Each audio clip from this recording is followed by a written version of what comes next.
बाबू इच्छा के हला पठा है अमर के पठा हमें ने पाटन नहीं उठो हां अमर द्वारा नहीं है पारे काम तो अमर द्वारा नहीं है पारे बोले छु ड्राइवर जनो छे ड्राइवर के पठा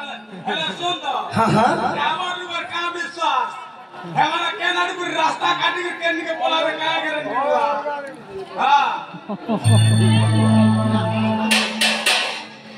अमर बेड़ो धरा गया सिकड़ के भारत के